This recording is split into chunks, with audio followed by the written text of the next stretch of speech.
Okay, so in this video I'm going to tell you how you can build your web application project using Webpack. Webpack is very popular build management tool in JavaScript ecosystem that was launched in 2012 and it's still popular. But recently Snowpack has also come into picture. Snowpack is much faster than Webpack because Webpack will bundle the JavaScript files. Snowpack doesn't bundle the files basically. It is an unbundled build tool. That means the files will not be bundled together. Using the import syntax, that is importing the model syntax, that Snowpack will import that files or models very easily. So bundling is not required. But with Webpack, what happens is all the JavaScript files are bundled together.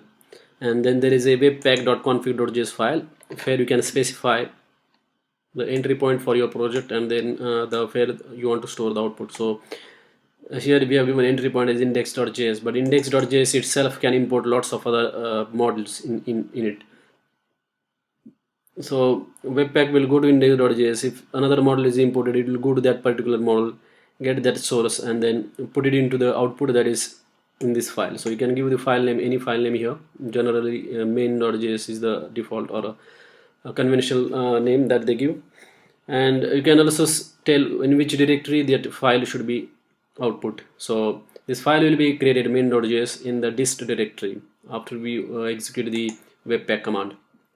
And Webpack also supports lots of other models or loaders. For example, if you want to load CSS file, you can use style loader and CSS loaders. Similarly, you can also load the JPG, and there are different loaders for different files. Like if you want to load JSON, then if you want to load CSV, or if you want to load the images, you can use the different loaders for that.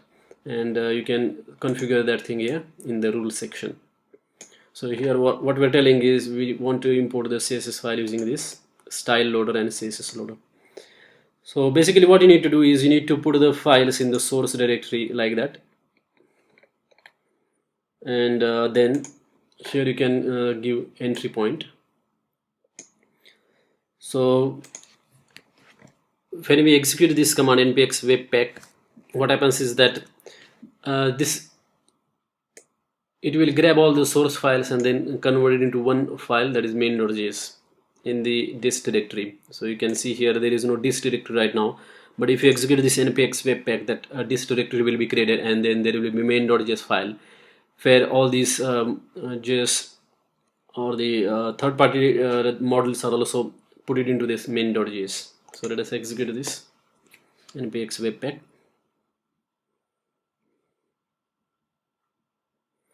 And you can see this directory is created, and then there is a main.js, and here lots of other things have been put, like we had imported this lodash.